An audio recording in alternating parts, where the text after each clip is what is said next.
El país responde con solidaridad a impacto del terremoto. El caos se enfrenta con campañas de todos los sectores. En Valle del Cauca encontramos rostros de los damnificados con los sueños que se fueron en segundos. Lo más duro que me ha tocado en mi vida. En Chocó, Miguel Mena deambula entre los escombros de su casa. Dice uno pues que gracias a Dios tiene la vida. A miles de niños se les cayeron sus escuelas. Muy devastado. ¿Cuáles serán las ayudas que propone el gobierno? NS Noticias, con Isaac Nesim y Marcela Baena. Buenas noches. Después de 10 días del terremoto que destruyó viviendas, escuelas y hospitales en casi medio país, los colombianos seguimos conmocionados y a la vez solidarizados con los miles de damnificados. El caos en zonas afectadas es enfrentado con campañas de todos los sectores para darle voz, aliento y ayudas materiales a la gente.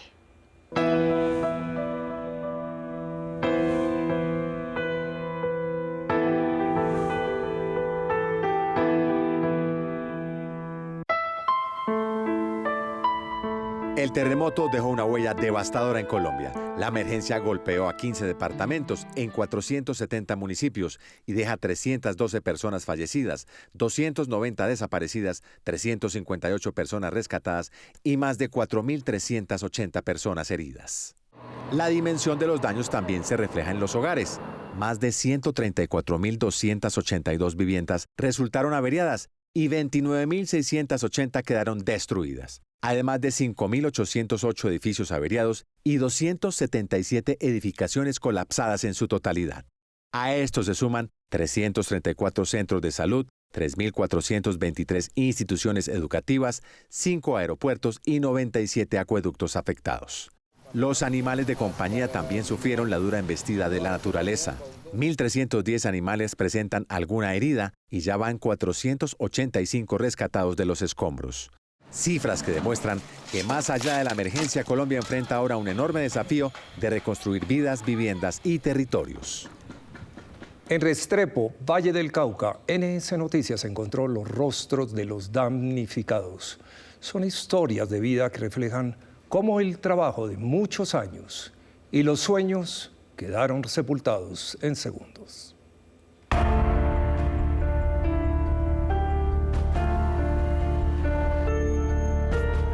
Durante 15 años, Lorena y Daniel ahorraron para tener su casa propia. El sueño era que sus hijos tuvieran un lugar donde vivir y tener una casa que a su vez le generara un ingreso arrendando algunos apartamentos. Pero la mañana del 10 de agosto todo cambió y el que era su hogar ahora debe ser demolido.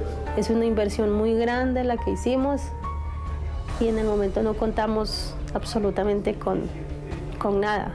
Para uno de mujer es muy importante organizar su casa, tener su casa y verla así es muy duro. 2.550 damnificados y 818 viviendas afectadas dejó el terremoto en el municipio de Restrepo Valle. El 53% de los daños se presentaron en zona rural. Acá, en la vereda del Silencio, 19 casas quedaron totalmente destruidas. Lo viví supremamente amargo, porque fue lo más duro que me ha tocado en mi vida. Han sido de insomnio, porque me tocó las 2 primeras noches dormir sentado afuera. Aunque al municipio han llegado varias ayudas con elementos básicos para los damnificados, lo que se busca es brindar apoyo para reconstruir viviendas. Implementos o materiales que se requieren para reconstruir o tratar por lo menos de hacer unos albergues. Varios senadores de la región proponen alternativas para que las ayudas lleguen de manera más efectiva para quienes perdieron sus propiedades. Una forma de que llegue el subsidio directo hacia las personas que han sido afectadas, bien sea económicamente para que cada uno haga la reconstrucción de su casa, dependiendo el censo que hagan las autoridades locales. Los 16 senadores que hacen parte de la Comisión de Seguimiento y Acompañamiento de los Damnificados del Terremoto vigilarán que los recursos se ejecuten y lleguen a las zonas más apartadas del país. NS Noticias también se desplazó hasta varias zonas afectadas en el Chocó. En Quibdó encontramos la historia de Miguel Mena, quien perdió su vivienda y hoy deambula en su casa en medio de escombros.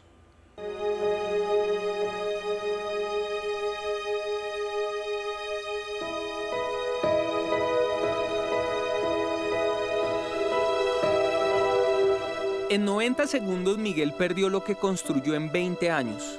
Los sueños, anhelos e ilusiones se fueron con el terremoto que azotó a varias regiones de Colombia, entre esas a Quibdó el pasado 10 de agosto. Es algo muy duro, un esfuerzo de casi toda una vida. Dice uno pues que gracias a Dios tiene la vida, pero como está la situación en este país económicamente, pues no, si no es con la ayuda de pronto institucional, familiares, amigos que le brinden a uno la mano para poder iniciar, al menos para uno poder vivir. Fue 1 minuto y medio que pareció una eternidad para el hijo de Miguel, que con 13 años dejó su ropa de niño y se vistió de adulto para sacar a su abuelita y evacuar su hogar que se caía a pedazos. Me produjo hacer una videollamada y cuando yo miro que la casa prácticamente se estaba viniendo abajo, pues abandoné el trabajo y me vine a socorrer acá, a ver qué había pasado pues con ellos, que primero hay que salvaguardar la vida. Son más de 163.000 viviendas las que presentan daños tras el fuerte sismo que le cambió la vida a miles de colombianos. Hoy radico ante la Secretaría General de la Cámara de Representantes el proyecto de ley 221, que busca ampliar el mecanismo de obras por impuestos que ya existe para los municipios PEDET y SOMAC a los municipios más afectados por el terremoto. Hoy el gobierno avanza en la recuperación de las zonas afectadas y mientras prepara el plan de reconstrucción, Miguel pide que los damnificados no queden en el olvido, en un territorio que durante años ha sido invisible. 450 años de historia quedaron sepultados bajo los escombros en Roldanillo, donde cerca de 12.800 personas están afectadas. Este municipio del Valle del Cauca es conocido por sus fachadas de vivos colores, poemas en las paredes y el Museo del Artista Omar Rayo. Este es el pueblo mágico de Colombia y conocido como la capital mundial del parapente. Y hoy se ve así.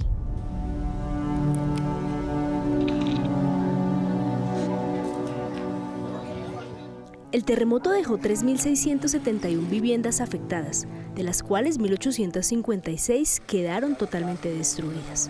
En la emblemática calle 8, los negocios que diariamente frecuentaban cientos de turistas sufrieron pérdida total. Ya se reportan 250 de negocios afectados con pérdidas que superan los 12.000 millones de pesos. De esto vivíamos, sí, de esto era nuestro día a día.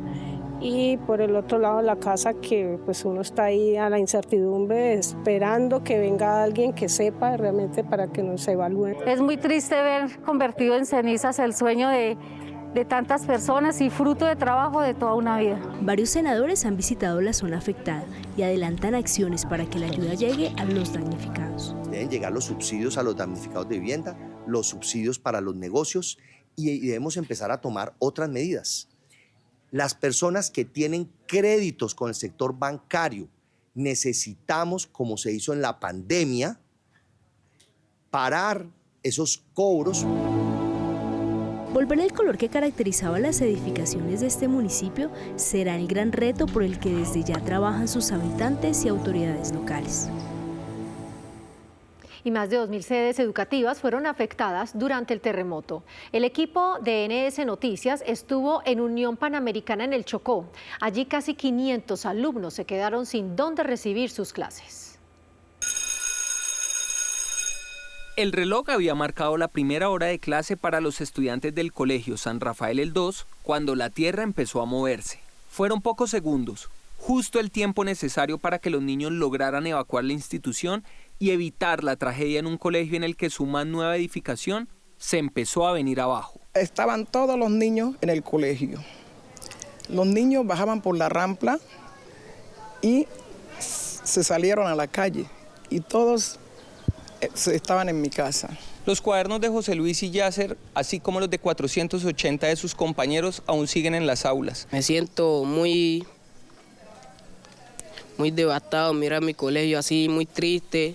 No educarnos por estos momentos me da tristeza. Que por favor nos ayuden con más materiales para remodelar la institución y ponerla más fuerte por por si vuelve a suceder eso. Si de pronto no se pueda hacer de manera presencial, también nos apoyen con el tema para darles pues sus clases virtuales, ya que sabemos que acá en el departamento del Chocó la parte, digamos, de conexión es bastante complicada. 2.205 sedes educativas en el país sufrieron daños por el terremoto. De ese número, 796 están en Chocó, donde se espera se brinde una solución pronta para que los niños puedan volver a clases. Debe el gobierno asumir posición y con celeridad entrar.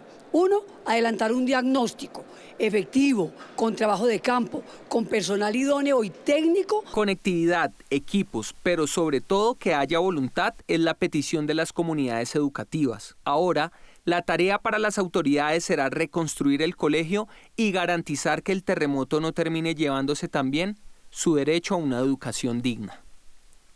¿Qué tipo de ayudas recibirán las familias afectadas por el terremoto? ¿Qué medidas tomó el gobierno para atender la emergencia?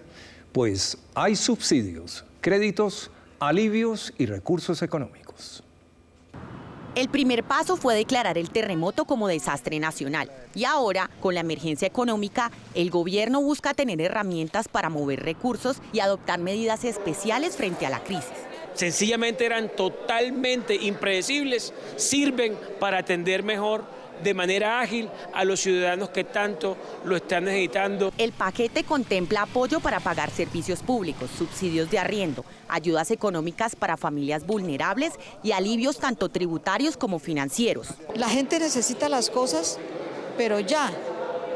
No es para largo plazo. También se plantea respaldar a comerciantes afectados y crear el llamado Fondo Milagro, que recibiría recursos nacionales e internacionales para reconstruir hospitales, colegios, viviendas, vías y aeropuertos. Con estas medidas, el gobierno nacional busca atender las necesidades más inmediatas de los damnificados y poner en marcha la recuperación de las zonas afectadas. Mientras avanza el Plan Vivienda Milagro, que ofrece subsidios de arriendo y alivios financieros, la Cámara de Comercio de Bogotá puso a disposición un servicio de conciliación gratuito para responder y resolver las disputas con los afectados. Quienes vivían en arriendo en las zonas afectadas por el terremoto pueden acceder de manera gratuita a un servicio de conciliación. Puede acudir sin ningún costo a resolver su controversia de arrendamiento, de contratos comerciales, incluso temas de familia, custodia, alimentos, etc. Los interesados pueden contactar el servicio a través del correo monica.lopez@ccb.org.co o llamar al 601-595-1000, extensión 4153. Las viviendas que hoy permiten que sigan siendo habitadas no tienen por qué ser objeto hoy de esos incrementos en los pagos de los arriendos. El país los sigue acompañando, el país sigue presente, el país sigue apoyando, pero ustedes también tienen que solidarizarse con sus paisanos, con la gente de su región. Ante la emergencia, también se habilitó la posibilidad que los afectados por el terremoto tengan hasta 2 años para reclamar ante las aseguradoras los daños o pérdidas en vivienda. 396 toneladas de ayuda han sido enviadas desde Cali hacia los 41 municipios del Valle del Cauca. Aunque se han cubierto las necesidades básicas de los damnificados, lo que se necesita ahora es materiales para la construcción de albergues y viviendas. La solidaridad de los colombianos se siente en todos los rincones del país. Miles de ciudadanos se han volcado a ayudar a quienes perdieron todo en el terremoto, haciendo donaciones o como voluntarios. La verdad me conmovió mucho que mi país y que el norte del valle estuviera afectado. En este centro de acopio se están recibiendo y despachando las ayudas para los 41 municipios del departamento del Valle. Diariamente salen 45 camiones con ayudas para los municipios del norte del departamento, los más afectados por este terremoto. Carpas, cobijas, colchones, cojines y kit de aseo es lo que aún piden los vallecaucanos. Tenemos necesidad de los implementos para poder organizar estos albergues, como carpas, como lonas, como tejas. Para poder llevar las ayudas de manera organizada, piden agilizar las acciones para hacer un censo de los daños, haciendo énfasis en las zonas rurales. Que trasladen inmediatamente los equipos necesarios para hacer los censos rurales, que haya una coordinación con todos los alcaldes del Valle, de Chocó y del Eje Cafetero, para que comprendamos la magnitud de la tragedia. Apoyo de expertos para evaluar los daños de las viviendas y definir si deben ser demolidas o reparadas es otra de las necesidades que hoy tienen las autoridades regionales. Por eso, si usted quiere aportar con su conocimiento sobre el tema, puede comunicarse con la Alcaldía de Restrepo llamando al número 350-345-8390. Entre tanto, el Congreso de la República activó varios frentes de apoyo, una campaña de donación de sangre, una brigada de voluntarios y la habilitación de puntos de acopio. Para fortalecer las reservas nacionales de sangre, fue puesto a disposición de los donantes un punto en el Congreso de la República. Cerca de 300 unidades ya se han despachado desde Bogotá a los departamentos de Chocó y Valle del Cauca.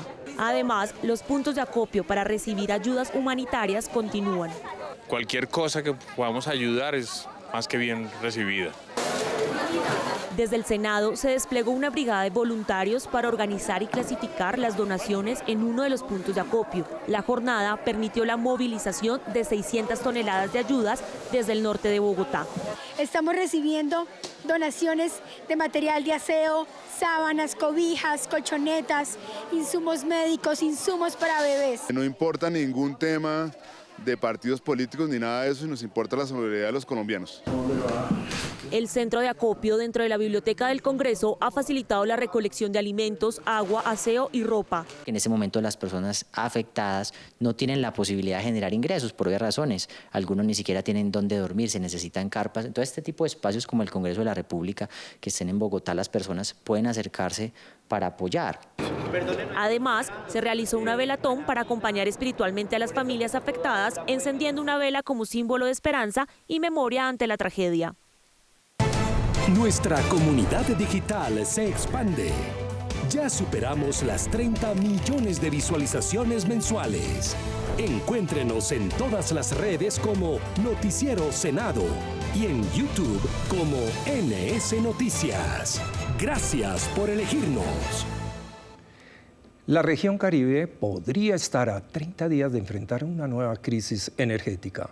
La alerta la hizo el presidente del Senado, Honorio Enríquez, quien advirtió el riesgo de un apagón si no se adoptan medidas financieras urgentes. La alerta señala que Afinia necesita conseguir cerca de 130.000 millones de pesos el próximo mes para garantizar su operación y evitar que la situación termine afectando la prestación del servicio de energía. Las deudas rondan los 4 billones de pesos entre recursos pendientes de la opción tarifaria, obligaciones de entidades oficiales y subsidios que aún no habrían sido girados. Si en un mes Afinia no consigue 130.000 millones de pesos, se viene un apagón en la costa caribe colombiana. El tema es preocupante. Y para cerrar el año y llegar hasta el mes de enero-febrero del próximo año, se requieren 1.4 billones solo por parte de Afinia. 3 campesinos heridos y familias desplazadas dejó el primer bombardeo del gobierno de Abelardo de la Espriella en el Catatumbo. Ahora el ministro de Defensa, Jorge Eduardo Mora, tendrá que responder ante el Congreso por las posibles afectaciones a la población civil.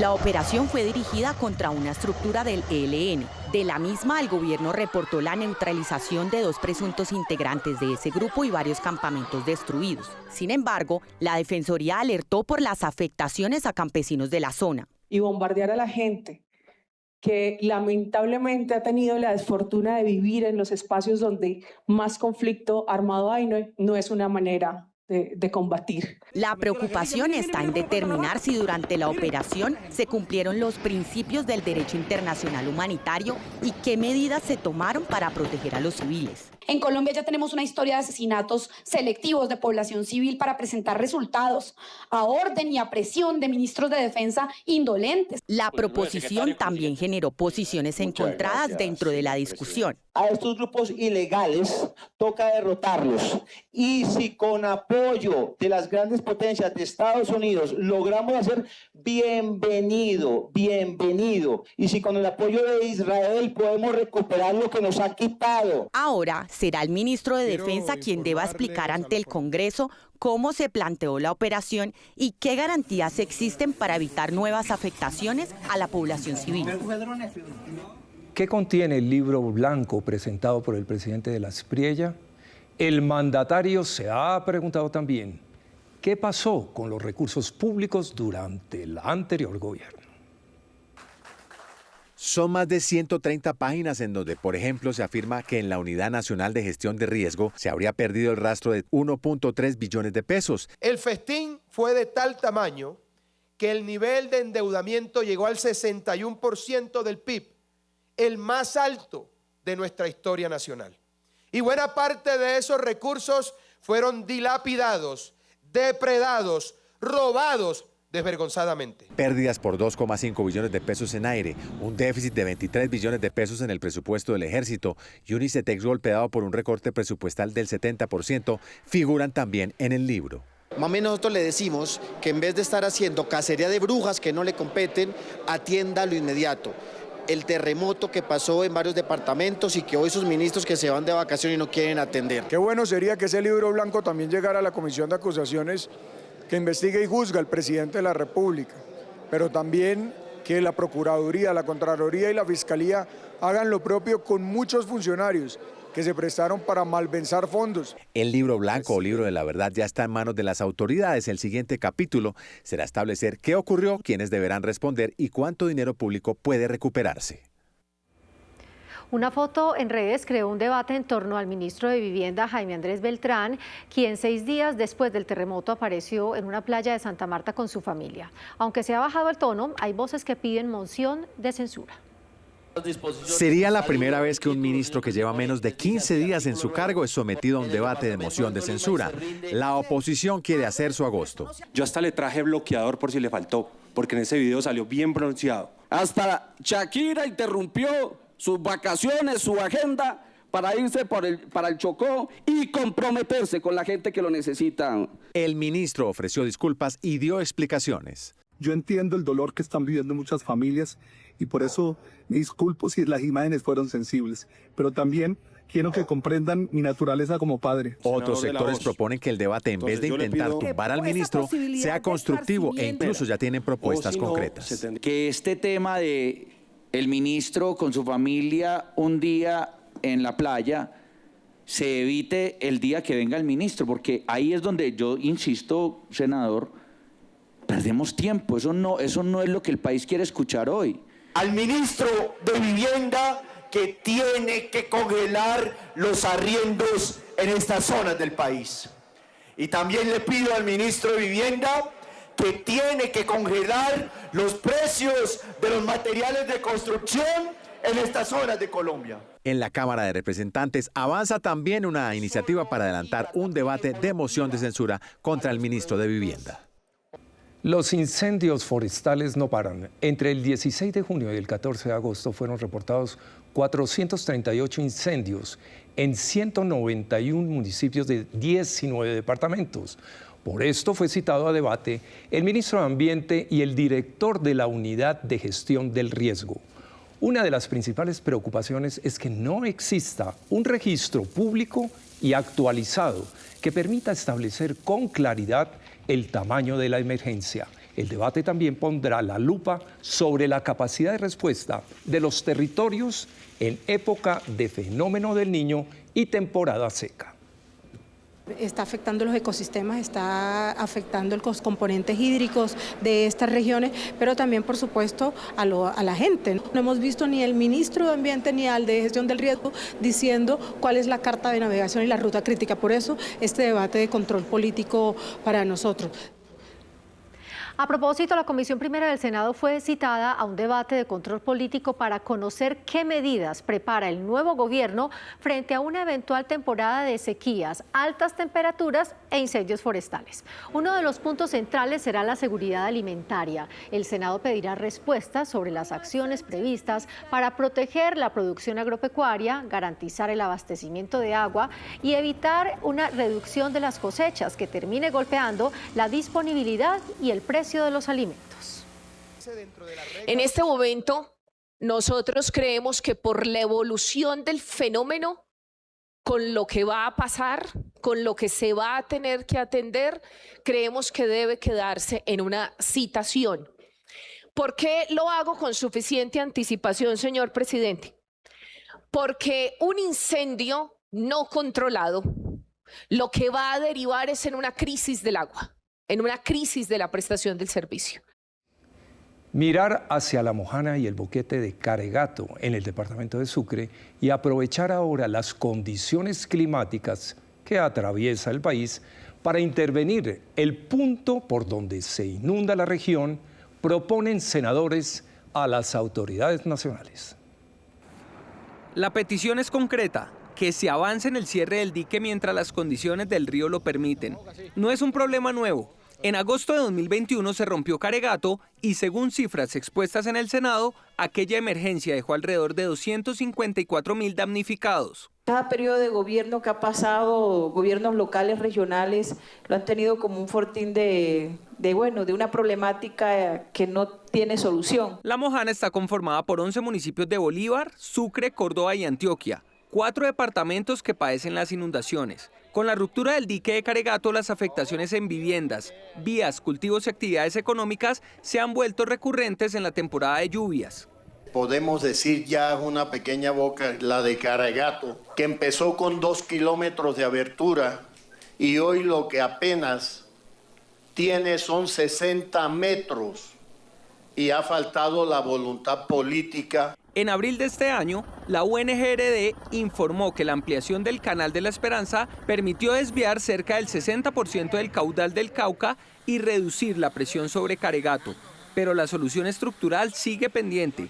Ahora la discusión vuelve a ser si se actuará antes de que cambien nuevamente las condiciones del río. Y hoy en nuestra sección de Grandes Voces del Congreso tendremos al constitucionalista, politólogo y escritor Gilberto Alzate Avendaño, líder del movimiento ultrarradical Acción Nacionalista Popular.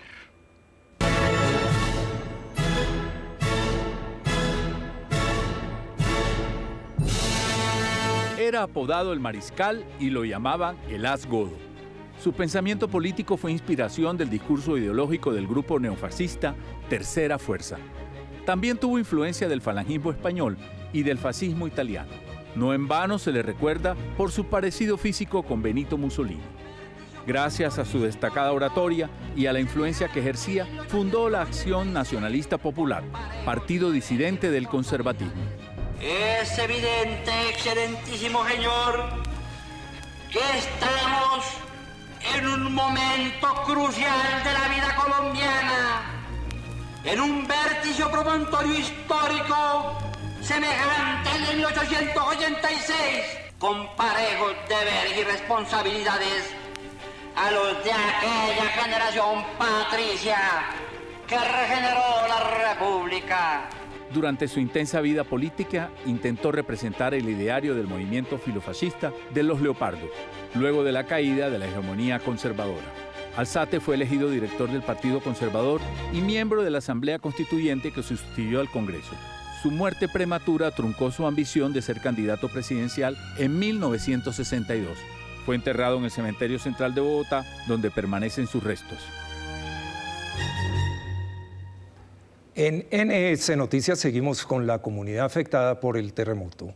De forma permanente estaremos actualizando nuestras redes sociales. Así es, por eso no olviden seguirnos como @NoticieroSenado y en YouTube como @NS Noticias. Los esperamos en la próxima emisión. Hasta entonces.